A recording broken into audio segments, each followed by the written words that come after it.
Hype Man, Raj Nation, the GOAT to market.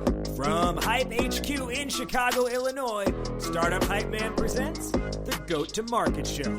What's up, everyone? I am your host, Raj Nation, the founder and chief pitch artist of Startup Hype Man. This podcast is where we bring you founders, company leaders, and creatives who are building it, who are doing it, who have been there and done that. And they pull back the curtain on their go-to-market strategies so that you can build a venture that you love and become the GOAT of your industry. Want first listen on episodes before anyone else? Subscribe to our newsletter at startuphypeman.com. You will get alerts every Sunday morning when we release new episodes. All right, let's hear how today's guest is becoming the GOAT. Ladies and gentlemen, making her way to the microphone from Klang, Selangor, Malaysia, and currently residing in Chicago, Illinois. She is the co-founder and CEO of Cardio Diagnostics. Please welcome the Dr. Meesha Dogan.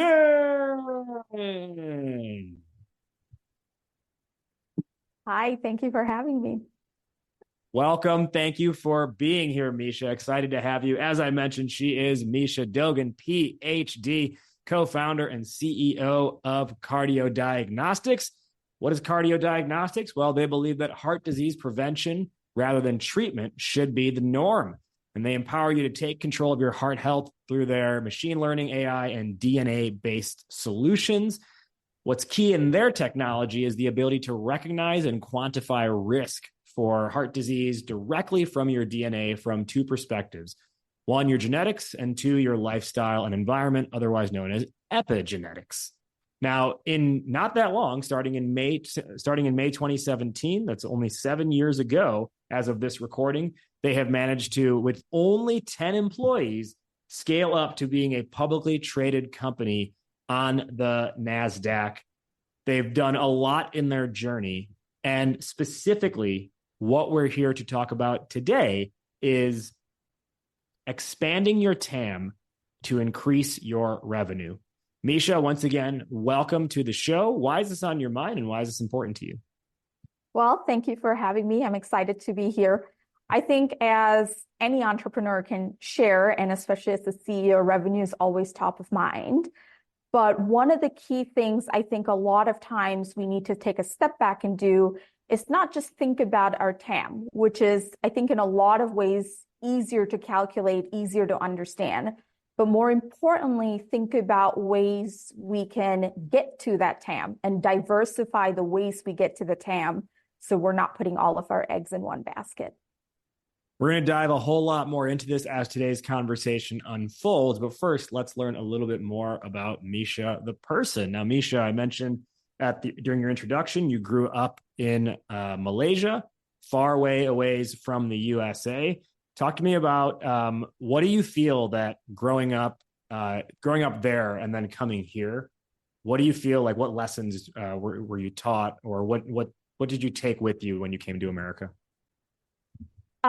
It was exciting to move here about 16, almost 17 years ago. Think about 16 years ago, back in 2008. I moved here for school, so I knew what I was coming here for. But I was also 19 when I moved. So you're still young and you're still building your values and you're still figuring out who you are. So to me at that point, it was a new adventure, a new chapter. But I think I brought the most from my family, and I hate to say this because I think it stereotypes Asian families, but my family told me to make sure I go there, put my head down and study really hard and get good grades and focus on the task at hand. And so that really helped at least to focus and get what I was there done, but also be able to explore new things away from family that, you know, when you live with your parents and your family, it's just not as easy to explore and go out and do what you feel like doing or learning. So that was a fun time.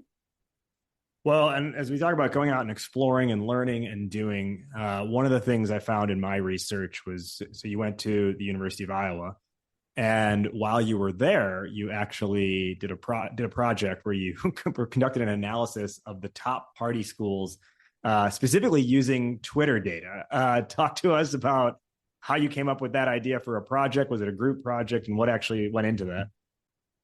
It's funny that you bring that up. I don't even know the last time I thought about that. So when I was in college, one of the key areas that was, of course, up and coming was AI, machine learning, a lot of analytics side of things.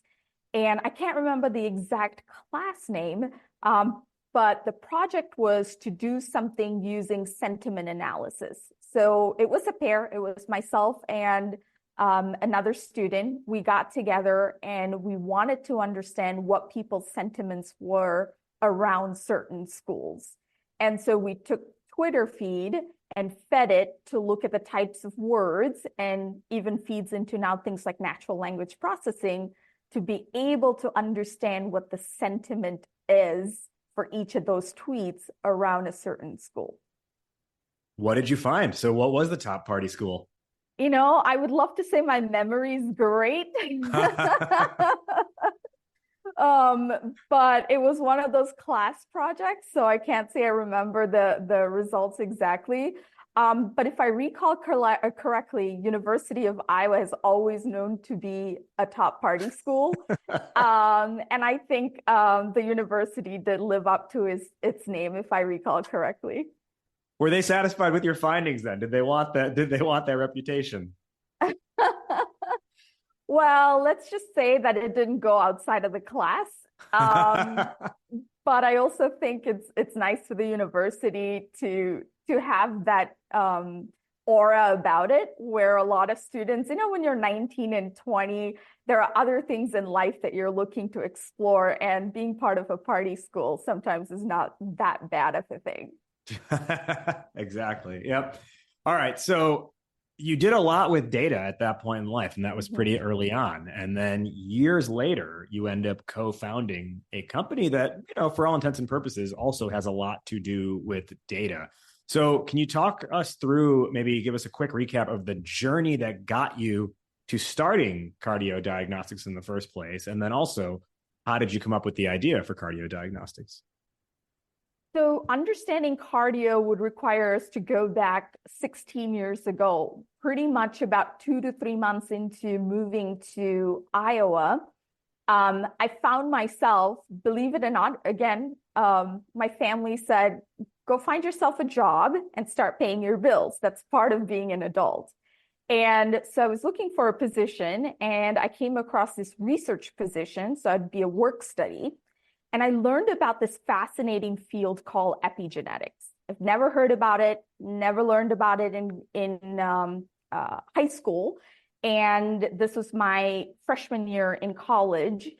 And what it really taught me and really opened my eyes to was that complex diseases like heart disease actually largely comes from our lifestyle and environment. In fact, about 80% of it comes from our lifestyle and environment. And that's really what epigenetics captures at an objective level with our DNA biomarkers.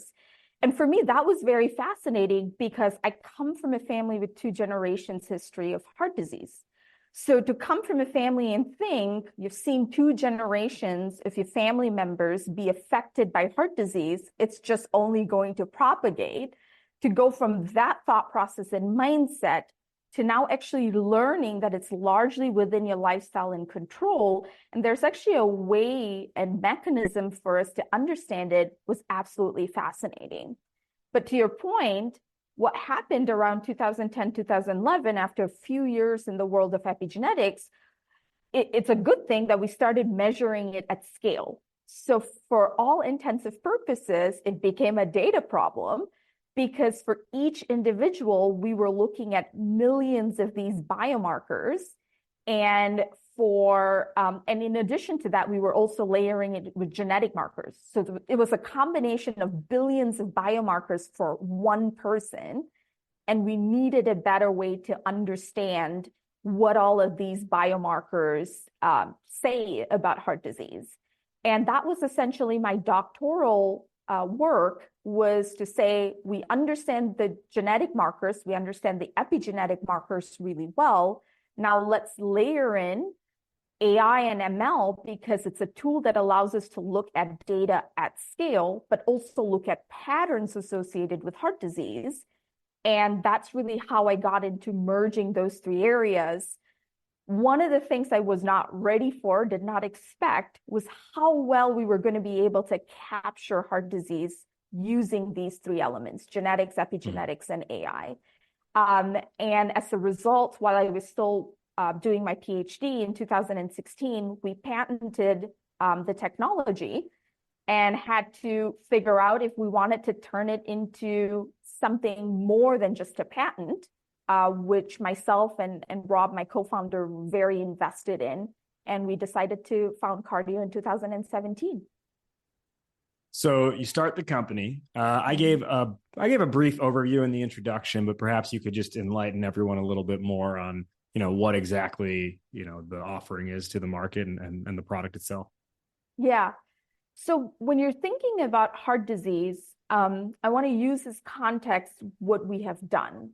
For decades, actually since the 1940s, 1950s, heart disease has been the number one killer. And for as long as that, we have really looked at traditional ways of measuring and understanding heart disease. So things like lipids and hemoglobin A1Cs, and different ways of measuring someone's risk, but also trying to understand, how do we help this patient?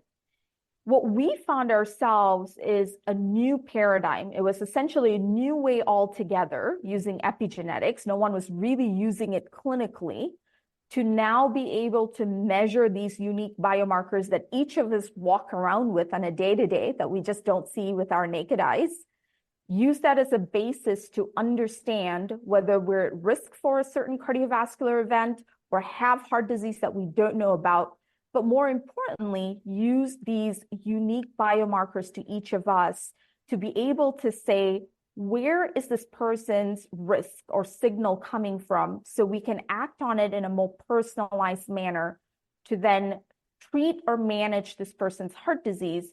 But more importantly, because epigenetics does change when you intervene, understand how well these interventions are working. So we really found ourselves in a space where we're able to address that cardiovascular care continuum, from the start of assessing risk and detection to the middle of figuring out how can we personalize care, and then following up with information to monitor a specific patient. So for us, it was a new way of providing tools to clinicians and people who are addressing heart disease, but more importantly, also innovate when it comes to care delivery. Because one of the things that we did is we built this in the form of a blood test, and a blood sample can be drawn anywhere, any corner of the country, and can be scaled pretty quickly, both nationally and internationally. So it was a way for us to not just introduce something new, but also build it in a way where it can be used at scale, and really think about precision medicine for what it is. So with that understanding, let's dive into the main topic of today's conversation, which is expanding your TAM to increase revenue. If we go back to the start of Cardio Diagnostics, as I think about a product like this, seems to me that the customer in this case, aside from the patient, is going to be like the doctor or the hospital, right? What was your initial, target market, and what was the go-to-market strategy to get in front of them? Yeah, that's a great point. One of the things in healthcare in general, and companies like us who are not just developing one element of our product. What I mean by that is we do the ML AI side, the analytical software, but we actually do design and develop the assays for the clinical tests themselves. So we do both sides of the coin, and just developing these clinical tests that are also validated pretty well from a scientific standpoint takes a number of years. So by the time we launched our first test, it was until 2021. And to your point, a lot of times when we think about healthcare and healthcare delivery, the first place where we go to is providers and patients, right? Clinicians who are providing care to patients and patients who are in need for such care, which is great. But one of the things that we learned early on when we took that approach, which I think a lot of times tends to be the first approach, is providers have their levels of information and their needs and the due diligence they do for a buy-in. And early on, when we launched our test, it was great buy-in from providers. They were very excited about it. It was a new tool for them. It's a tool that they didn't have. It's a tool that provides insights that they can't get anywhere else. They were very excited. But one of the key things, and I think a lot of people who are building in healthcare can share this, is you will sooner rather than later run into a wall, because as much as a clinician or a provider is making clinical decisions, they are the buyer on the clinical side and the use and implementation side. They sometimes and often are not the economic buyer. The person who is going to pay for the test is not the provider. It's likely the provider organization, it's a health plan, it's an employer, it's a whole host of other people on the executive level who have buying capabilities beyond just the provider themselves, who are asking for the test and wanting the test. So while that was a great start, one of the things we learned early on with that go-to-market strategy is the user and the payer weren't the same person, and the user and the payer weren't at the table at the same time to have conversations related to their own needs and what they're looking for. So let me repeat that. The user and the payer are not the same person, and the user and the payer are also not at the table at the same time. That creates a little bit of a fragmentation or maybe a bifurcation of a sales process or an acquisition process. So talk us through sort of like the ladder of your value props, and did you go top down or bottom up? You'd have to do both, and that's what we did, right? So if we're thinking of a provider organization, we had to, for a lack of a better way of putting it, court the physician, because they understand the day-to-day and they understand their patients. They're seeing the problems and the needs of their patients firsthand. Again, day-to-day, day in, day out. And we also have to talk to the executives, whether it's the chief medical officer of an IDN or health system, whether it's the chief financial officer, people who are making decisions based on where are we spending money, where are we saving money, where are we seeing higher cost, areas that are costing us more money. So one example I'll give you is even within provider organizations, you have so many different flavors of provider organizations. You have concierge providers, you have large IDNs, you have rural community healthcare centers, you have risk-bearing organizations, you have retail healthcare. All of them make decisions differently, or I should say a lot of them make decisions differently. In an example of a risk-bearing organization, they are a provider organization. However, their care, patient care, one, is important and top of mind, but they have another incentive. They're part of these risk contracts that they can make money off of and share in these savings if they are to meet certain metrics and certain measures that they have as part of their contract. And so for someone like that, and I'll use family medicine specialists, who's one of our customers, as an example. As a risk-bearing contract, they provide, as a risk-bearing organization, they provide great care for their patients, but they also happen to be the financial decision maker because they are the ones tied to the risk-bearing contract. But if you go to an IDN or a health system, the providers are the ones doing the day-to-day, and then you have the chief medical officers and chief financial officers who are part of now a larger organization who have to come together and agree to pay for it or somehow adopt the test as well, in addition to the providers.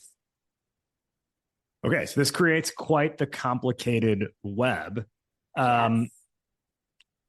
Can you share then, that question started with, is it top down or bottom up? And you said both. So it's not only top down, bottom up, but it's all around as well.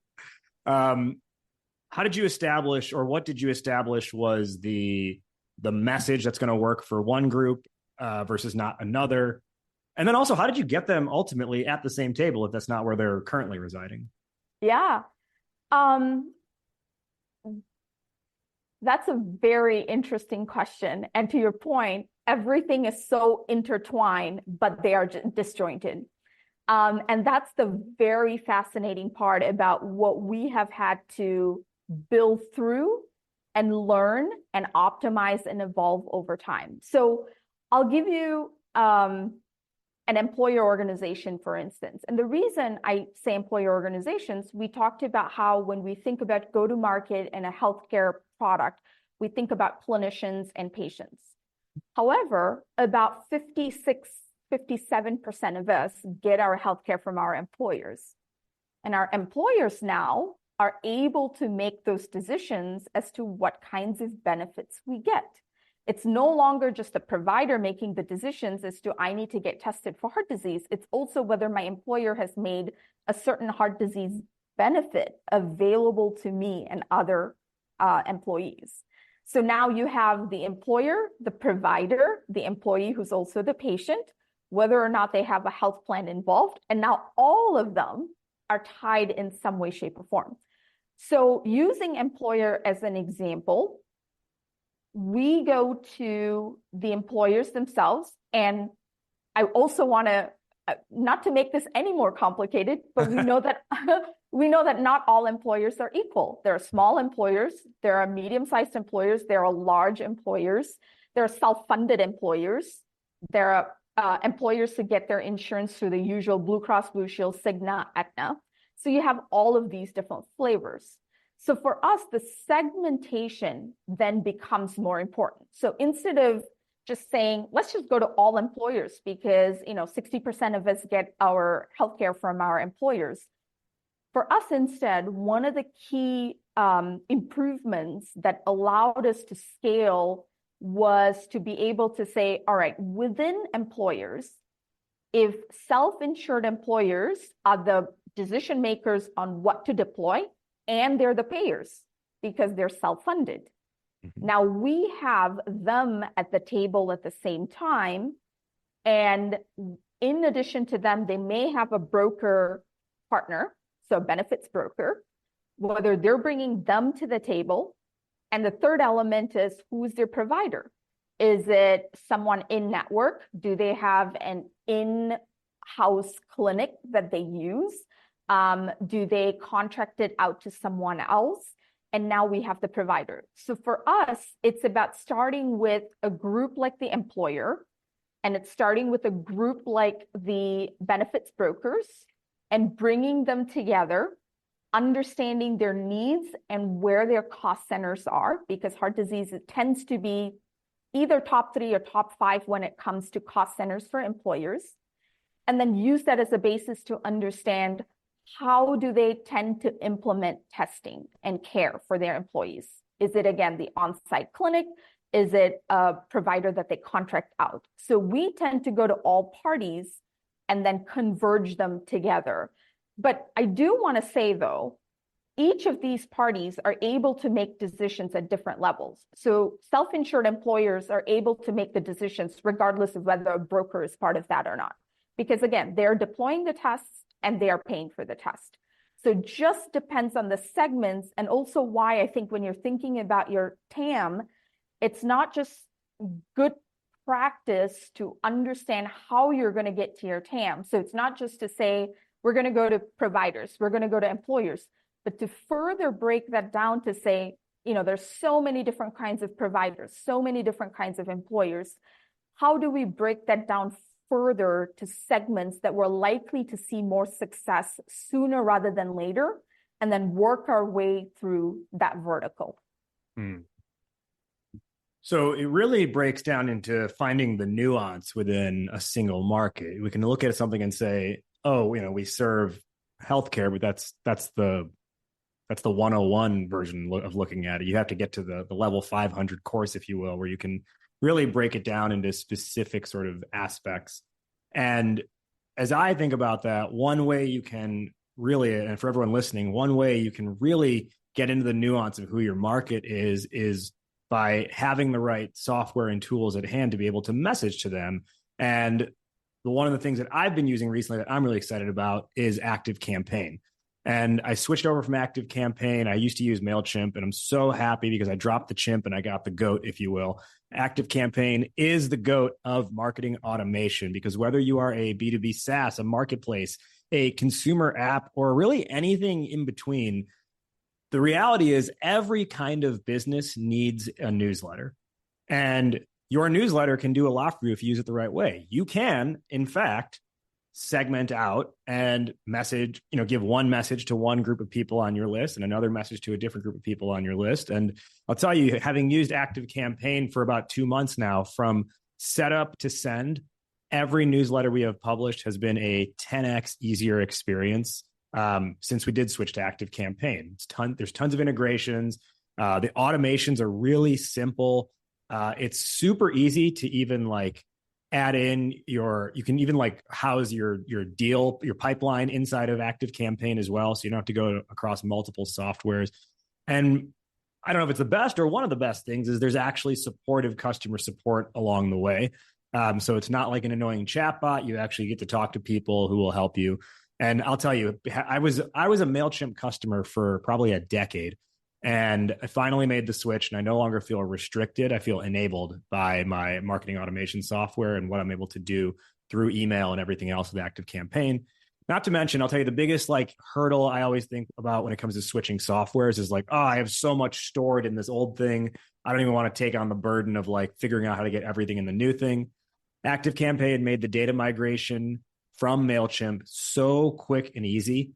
I'm not kidding. I had to ask multiple times what more I was supposed to do along the way, because it really was that painless. And they kept replying no, you're good. We've got it covered. So whether you're on MailChimp, whether you're using HubSpot or any of the other ones, or if you don't even have one yet, you want to start using ActiveCampaign, and you can get your free 2-week trial by heading to the link inside of this episode description. You'll get a 2-week trial of ActiveCampaign. And you're going to like the pricing structure after that as well. And you can get access to that 2-week trial specifically by clicking the link inside of this episode description. Now, Meesha, coming back to our conversation and that idea of how you're segmenting your market, one of the challenges with that level of segmentation is staying on top of the segmentation and the diversifying, right? So how have you approached, let me put it a different way. It's hard enough to message one thing to one target audience. How have you managed to stay on top of 5, 6-ish different stakeholder groups and not get sort of buried or just caught out of pocket because there's just too much to do? Can you talk us through what that org structure and messaging structure has been like? Yeah. We'd love to think ourselves largely as a tech company as well. And we always tell our team that software is there to 10x what we do on a day-to-day basis, especially if you're repeating something over and over again. So one of the things that we tend to do is layer in things that are scalable with ones that are not scalable.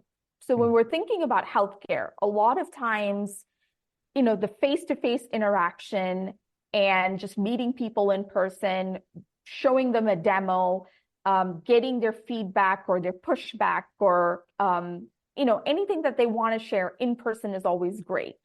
But one of the things we know is you just can't meet all the providers, all the employers, everyone in person.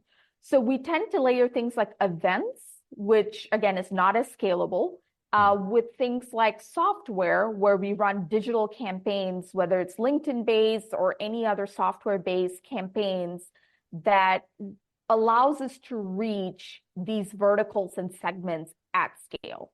And then based on feedback and based on open rate and based on things like how quickly people are responding, how interested they are, we're then able to optimize. One, did that messaging work? Did it resonate?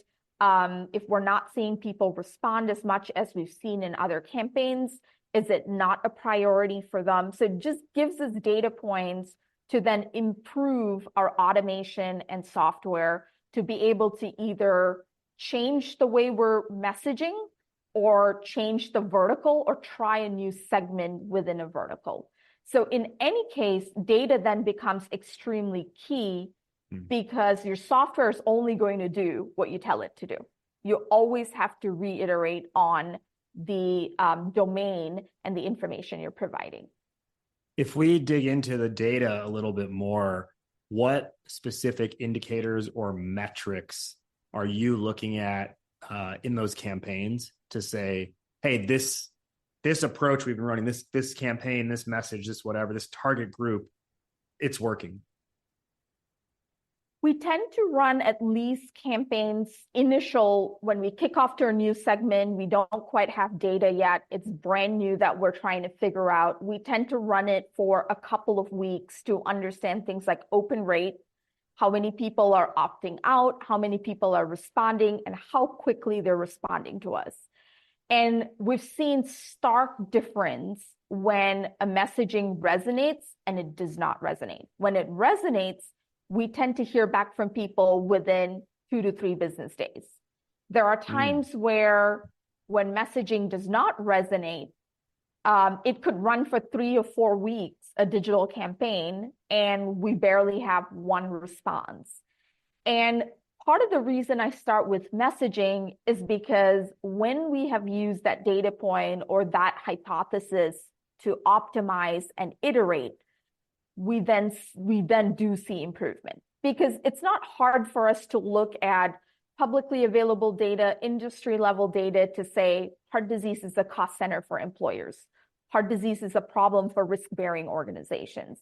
It's easy to find those data points to help narrow down your segments, but it's not as easy to figure out what's resonating with them and what's making them act. So I would say one is the number of campaigns that you run, which segmentations you pick, and then being able to iterate on your messaging and looking into numbers like how quickly are people responding, what percentage of your group is responding. And here's the thing I would say, sometimes the number of responses can be a little deceiving. And the reason I say that is, if you're sending a message to 10,000 people and 2 of them are the largest organizations that are responding to you, 2 out of 10,000 may seem pretty low, but they're really high value leads. They're really high value opportunities. So we also tend to look at who these organizations are, how big they are, and what kind of value they're likely to bring. And that data point is also important because if it's a small employer with, 20 employees and us, selling them 20 tests is not as impactful from a revenue standpoint than maybe one employer that has, 100,000 employees. So it's also relative to who you're reaching out to and the kinds of people who are responding to you. And then beyond that, we look at, how quickly it takes us to get to consecutive meeting, and then how quickly we can bring those decision makers, whether they're user decision makers or buyer decision makers. And then on the flip side, how long it's taking us, of course, to close a contract. And I'll give you an example, for instance. So Vizient is the largest group purchasing organization in the country. They have 60% of IDNs and health systems on contract and 97% of academic medical centers. And we got a contract with them effective November of this past year. But we started the process of engaging Vizient August the prior year. So over a year, but the impact, them being the largest group purchasing organizations organization, and cardio now being on contract with 60% of IDNs and health systems and 97% of academic medical centers. That's huge. Imagine if we had to get our sales force to go out to 60% of IDNs and health systems and 97% of academic medical centers one at a time, right? So it's also about thinking creatively about aggregators of different groups and verticals that you're working in. There's a couple thoughts I've got on what you just shared, but before I go into that, I want to just take a moment here and let our listeners know, like, you can draw all these people to the table. The product ultimately has to back it up. And in Cardio Diagnostics case, it's an AI ML product. And if you, person who's listening to this right now, if you are building an AI ML product, you need a good software development partner. And that's where my friends at Akeva come in. They're here to help you go from 0 to 1 and 1 to 100 and every number in between and beyond. And whether that is AI and ML, or whether it's blockchain or no chain, or whether it's Web3 or Web2, a mobile app or a SaaS, any of those things, Akeva builds it at startup speed and enterprise level refinement. And they can do that because they've got the experience in the game, working with tons of startups like Stride Health, Aveno, Olive, Side, and many more, but also working with enterprise companies like T-Mobile. So they're able to take what they know at the enterprise level and bring those learnings down to the startup level so that whatever you are getting built for you is not being built on a house of cards. It's a stable foundation of code. And from your first dollar all the way to your $1 billion valuation, they are ready to help you, as they have helped so many others become not just go to market, but become the GOAT to market. The last 3 startups I've sent over Akeva, actually, no, more than that, the last several startups I've sent over to Akeva's way have been so grateful that introduction and connection has been made. And they have a really good offer for you, and it's called a You Call It code review. What is that? Well, they're going to take a look at you, and if you qualify, they will review the most critical parts of your code so you can see exactly what your tech would need to launch or scale. And they'll do this completely free. And then we call it a You Call It because you call it from there. Do you want to handle things on your own because you have the knowledge? You call it. Do you want to get Akeva's help with developing that thing? You call it. Do you want to take it somewhere else? You call it. It's a You Call It code review. No one else on the market offers this, and I want you to take advantage of it. And if you're ready for a You Call It code review, head to akeva.io. That's akava.io, akeva.io. Fill out the form and tell them Startup Hype Man sent you. Today on the Goat to Market show, we are with Meesha Dogan, the co-founder and CEO of Cardio Diagnostics. And before the break there, Meesha, we were talking about sort of this this challenge or how you've really been able to take on servicing these different layers of the market. You talked about in getting in front of them, you talked about sort of the messaging strategy, the campaign strategy, and you mentioned there's a stark difference in getting responses in 2 to 3 days versus getting a response rarely. And then also, like, what kind of a response and who is the respondent and how do they fit into your different ICPs? What I want to emphasize here is the question that I had asked then was around what's the lead indicator or the metric you're looking at? And what you're looking at is responses. And I like hearing that because that's not a fickle metric. And I think a lot of times the metric people look at is clicks or quote unquote impressions or exposure. You right out of the gate, you didn't talk about anything. You didn't say, oh, well, we know X number of clicks equals. You said, we're looking at responses. And that's really smart. And I think it's something that a lot more teams and startup teams should be focusing on is if someone responds, that's a good indication that it resonates. If someone clicks and doesn't do anything, it's more of a vanity metric and it doesn't necessarily indicate the right thing for you. So as you look at the response rates, and you were talking about how you even had deals like the one you mentioned that lasted a full year. What are you doing in the meantime? Because like that deal that comes in November of 2023 that you started in August of 2022, I'm assuming it's a massive deal, right? Huge. But you can't float the company on maybe they're going to sign 13 months from now. So are you couching that with enough smaller companies where the deal cycle is faster? Talk us through that. Yeah, that's a great question. And the name of the game when it comes to go to market is diversification. You have to diversify, because if you put all of your eggs in one basket and said, I'm just going to go after this one customer, as soon as I get them, I'm done. It said no one ever, right? No one's done. That's just the first one. The goal is to get more and more. So for us, it's about layering our segments. So I talked about our digital campaigns. We're always running digital campaigns across many verticals, across many subsegments within that vertical. So within an employer, we'd be running brokers, we'd be running small employers, someone who can make a decision in the next 30 or 60 days, or a large employer who, again, the value from that contract would be much higher, but they tend to take longer to make that decision. Or a regional broker who, again, smaller, 60 to 90 days, versus a large broker that could take upwards of, like Vizient, a year and a half. So for us, it's always about diversifying and layering. And one of the easier way to do that is, again, to kick off digital campaigns that you can do at scale. It'll be running in the background. And one of the things we implement in the company, despite how small we are, is something called DRI, so directly responsible individual. And the idea behind DRI is there is one person who is in charge of a specific vertical where they are focused heavily on ensuring everything's optimized, everything's running. However, we do have an integrated revenue team. So our sales, marketing, and customer success is part of just one team called the revenue team.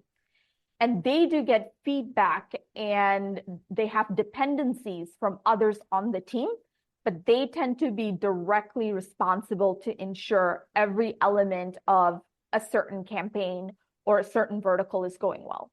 So that allows them to focus on and launch many different things and then triage the responses as they come in. And we tend to, largely, if you're thinking about it, we focus on providers, we focus on employers, we focus on correctional facilities, we focus on health plans, and these are pretty large segments.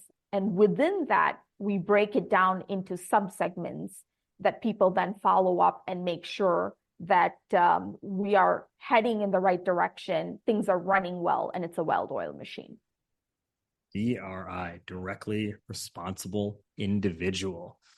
I have so many more questions I would love to ask, but we're running out of time. So let's head to our wrap up. First off, Meesha, where can our listeners find you and learn more? I would say LinkedIn would be the best place to find me. And if they would love to hear and learn more about Cardio Diagnostics, we're at cardiodiagnosticsinc.com. And we'll drop her LinkedIn profile URL in the episode description. Meesha, through your journey, who is one person you want to shout out who's been helpful to you? Wow, picking one person is always hard, isn't it? I will say, actually, it's my husband. His name is Tim.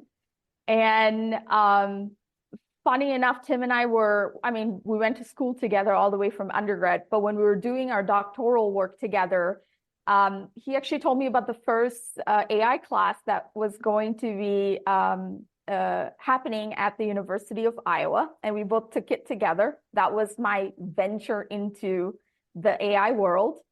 When 2016, when we filed the patents and we were thinking, should we found Cardio Diagnostics or not? He was a huge support and encouragement there. And a lot of people don't know this, but he came on as employee number 1 at Cardio. Because when you don't have much money to pay anyone, you want people who, would love the company and what you're doing as much as you do.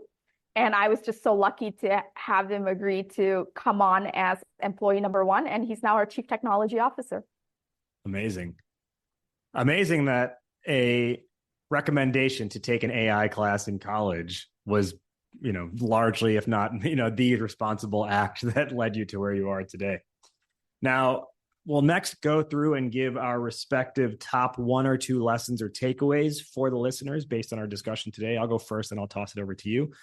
We really did cover a lot and there's a lot of note taking I did, but I think the one thing I want to pull out as a takeaway for everyone listening is what we mentioned probably 10 or so minutes ago was, don't just think of your TAM as an aggregate number. Understand the nuance within it and the people that actually make up the TAM.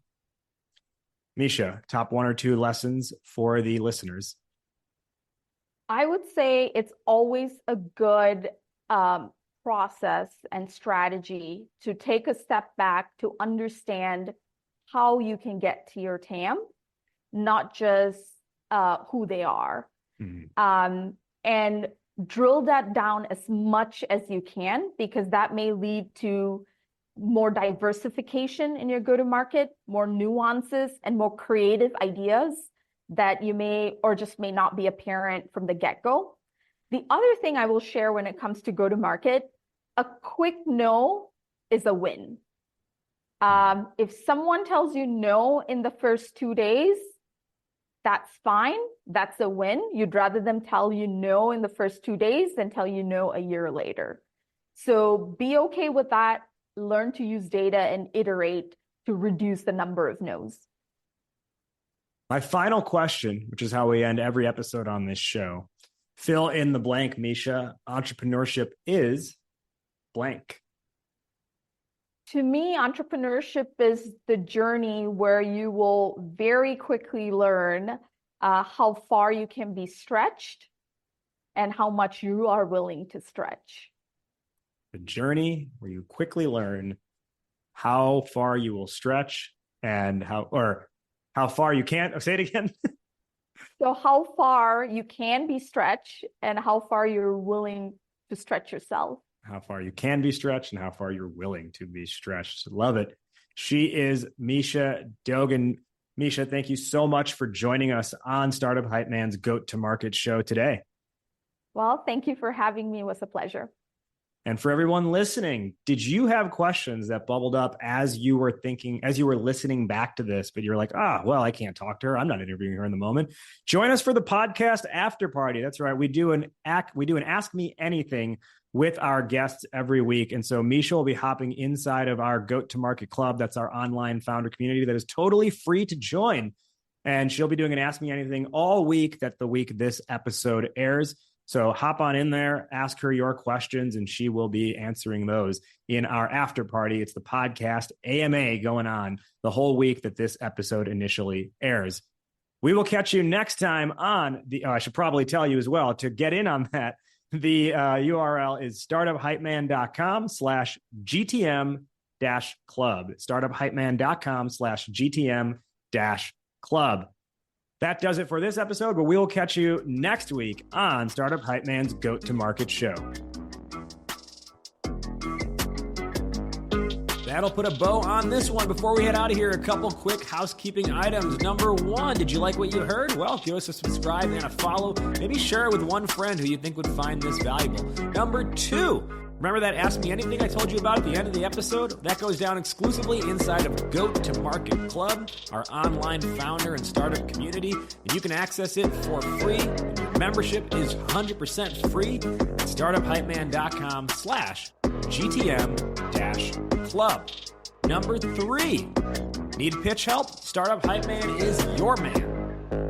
Whether it's a fundraising narrative or a go-to-market or category narrative, we've got you covered to make sure you have messaging that doesn't help you just go to market, but of course, what? Helps you become the GOAT to market.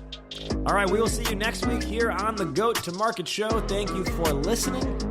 And remember, why be a unicorn when you can be the GOAT?